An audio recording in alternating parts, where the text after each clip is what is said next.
Hello साथियों, मैं मुकेश कुमार नामदेव अपने YouTube चैनल में आपका स्वागत करता हूं। आज मध्य प्रदेश का इतिहास एवं इसके ऐतिहासिक स्थल के बारे में जानकारी लेते हैं। सर्वप्रथम अपन देखते हैं ओरछा एवं बुंदेला वंश। ओरछा एवं बुंदेला वंश। ओरछा जो है ये टीकमगढ़ जिले में स्थित है, बेतवा नदी के तट पर। मध्यकाल में इसकी स्थापना रुद्र प्रताप सिंह ने की थी। ओरछा में इसके पूर्व परिहार, चंदेल एवं बुंदेलों ने शासन किया। इसके जो प्रथम शासक थे रुद्र प्रताप सिंह, इनका जो कार्यकाल था वो 1501 से 1531 तक, और यह सिकंदर लोदी के समकालीन थे। सिकंदर लोदी के समकालीन। केवल आपको ये चीज़ याद रखना कि रुद्र प्रताप सिंह थे जिस सिकंदर के समकालीन थे, और इनने महत्वपूर्ण परिवर्तन ये किया कि गढ़ कुंडार जो लगभग ओरछा से 60 किलोमीटर दूरी पर है, अपनी राजधानी गढ़ कुंडार से ओरछा बनाई और ओरछा में अनेक भव्य मंदिर का निर्माण किया। इसकी महत्वपूर्ण दूसरे शासक थे मधुकर शाह।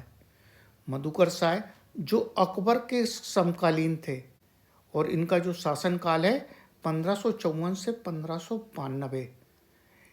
मधुकर शाह का मुगलों के साथ कई बार संघर्ष हुआ। एक और चीज़ आपको बता दें, एक मधुकर शाह प्रथम थे जो 1554 से 1592 थे। एक मधुकर शाह द्वितीय थे। ये बहुत इम्पॉर्टेंट प्रश्न है, हमेशा पूछा जा सकता है। इनको मधुकर शाह जो द्वितीय थे 1842 में इनके नेतृत्व में बुंदेलखंड में विद्रोह हुआ जो 1857 की क्रांति के पूर्व था, और मधुकर शाह द्वितीय को 21 वर्ष की आयु में सागर में इनको फांसी की सजा दी गई। तो बुंदेलखंड का जो विद्रोह हुआ था उसका जो नेतृत्व किया था वो मधुकर शाह सेकंड ने किया था। लेकिन अपन जो मधुकर शाह प्रथम की बात कर रहे हैं, और मधुकर शाह प्रथम की पत्नी थी गणेश कुंवर जो राम की भक्त थी, और इन्हीं ने ओरछा में एक भव्य राम मंदिर का निर्माण किया जो विश्व प्रसिद्ध मंदिरों में उसकी गिनती आती है। मधुकर शाह के 3 पुत्र थे, एक वीर सिंह, दूसरा राम सिंह और तीसरा इंद्रजीत। जो वीर सिंह थे, मधुकर शाह के पश्चात महत्वपूर्ण शासक आते हैं, वो वीर सिंह आते हैं। वीर सिंह के बारे में आपको एक जानकारी देना चाहता हूँ। वीर सिंह बुंदेला ने अबुल फजल की हत्या कर दी थी जहांगीर के कहने पर। ये कई बार कॉम्पिटिटिव एग्जाम में पूछा गया है कि अबुल फजल की हत्या किसने की? वीर सिंह बुंदेला ने की थी। और जो वीर सिंह बुंदेला थे ये जहांगीर के अभिन्न मित्रों में से एक थे। इन्होंने ओरछा में एवं दतिया में जहांगीर महल का निर्माण कराया। और वीर सिंह बुंदेला के जो राजकवि थे वो थे केशव दास। ये पूछ सकते हैं आपसे कि हिंदी के प्रसिद्ध कवि केशव दास किसके दरबार में थे? यदि वीर सिंह का नाम आता तो वीर सिंह, नहीं तो ओरछा दरबार के राजकवि थे। वीर सिंह ने अनेक किले एवं बावड़ी का निर्माण करा। वीर सिंह के 2 पुत्र थे। एक पुत्र थे जुझार सिंह। ये थोड़ा सा बताना इसलिए ज़रूरी है कि जुझार सिंह जो थे, इनके पूरे परिवार की हत्या शाहजहां के काल में कर दी गई। जुझार सिंह ने अपनी पत्नी के माध्यम से हरदौल को जहर दिया।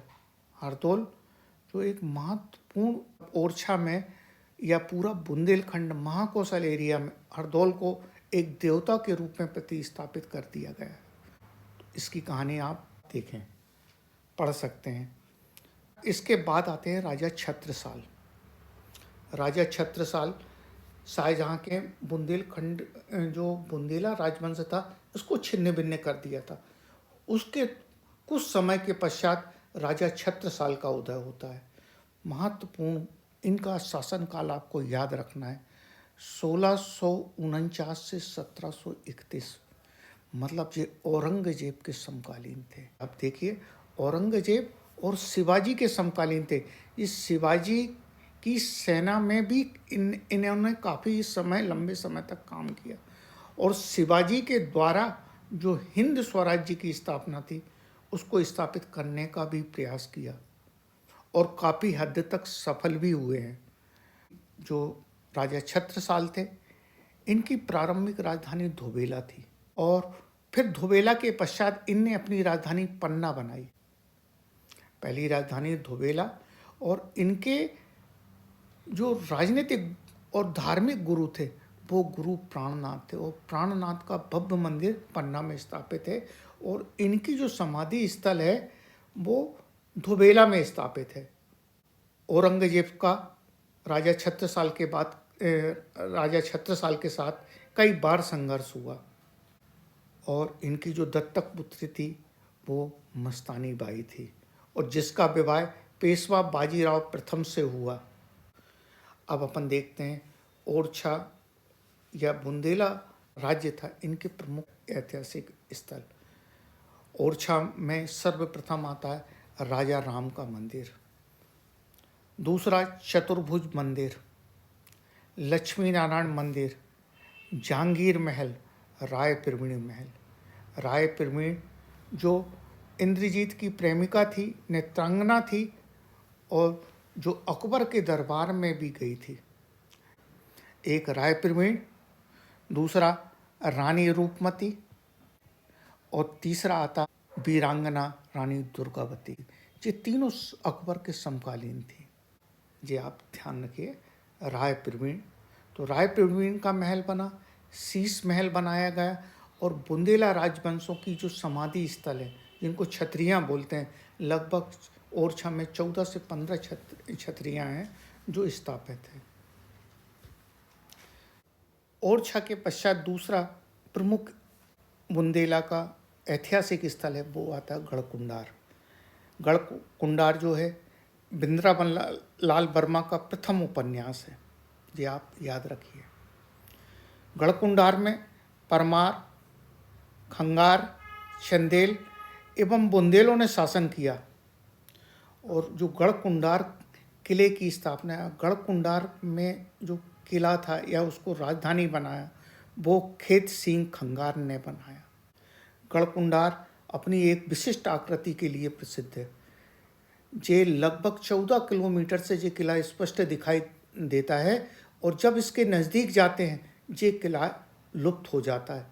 तो ये बहुत विश्व प्रसिद्ध किलों में इसकी गिनती आती है, गढ़कुंडार का किला। इसके पश्चात आता है दतिया। दतिया का जो महल है इसको सतखंडा मतलब 7 खंडों वाला महल भी कहा जाता है। इसे वीर सिंह बुंदेला महल भी कहा जाता है और इसे वीर सिंह बुंदेला ने बनाया था। एल्विन लुटियंस ने इस किले की जो दतिया का महल है इसकी काफ़ी प्रशंसा की थी और जो महल है, जो दतिया का जो महल है, जिस इस्लामिक एवं राजपूत शैली पर आधारित है और इस किले की महत्वपूर्ण विशेषता है इसमें लकड़ी का या लोहे का बिल्कुल इस्तेमाल नहीं किया गया। दतिया की एक प्रसिद्ध स्थल है बगलामुखी का मंदिर जो शक्ति स्थल है।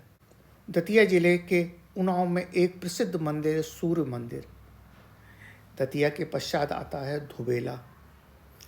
धोबेला एक महत्वपूर्ण स्थल है जो छतरपुर जिले में आता है। महाराजा छत्रसाल की प्रारंभिक राजधानी थी। ये देखिए, ये आपको दिखा रहे हैं, ये कमलापति का समाधि स्थल है। जो ये स्थल जो देख रहे हैं आप, ये कमलापति का समाधि स्थल है। कमलापति जो थी वो राजा छत्रसाल की दूसरी पत्नी थी। जवाहरलाल नेहरू ने धोबेला में एक संग्रहालय की स्थापना की जो राजा छत्रसाल का महल था। धोबेला में अन्य महत्वपूर्ण इमारत हैं वो है हृदय साय का महल, मस्तानी महल, कमलापति का समाधि स्थल एवं राजा छत्रसाल का समाधि स्थल, प्राणनाथ का समाधि स्थल। जो प्राणनाथ की जो समाधि है इसको बुंदेलखंड का ताजमहल कहते हैं। धोबेला का जो संग्रहालय है मध्य प्रदेश का सबसे बड़ा संग्रहालय है।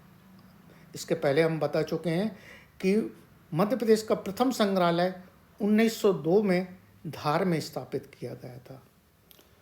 दोबेला के पश्चात बुंदेला राजवंशों का एक और महत्वपूर्ण स्थल आता है, वो है बलदेवगढ़।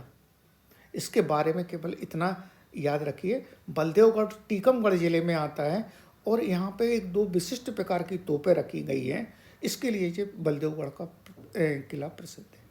इसके बाद आता है पन्ना। पन्ना का प्रमुख ऐतिहासिक स्थलों में आते हैं हिंदू पथ महल, जो बाद में इसको संग्रहालय के रूप में परिवर्तित कर दिया है। राजा छत्रसाल के गुरु प्राणनाथ का मंदिर है, यहाँ पे जुगल किशोर का प्रसिद्ध मंदिर है और पद्मावती का मंदिर है और हृदय साय जो बुंदेला शासक थे उनका समाधि स्थल है। धन्यवाद। अगले वीडियो में अपन देखेंगे ग्वालियर खजुराहो के प्रमुख राजवंश एवं उनके ऐतिहासिक स्थल। Thank you.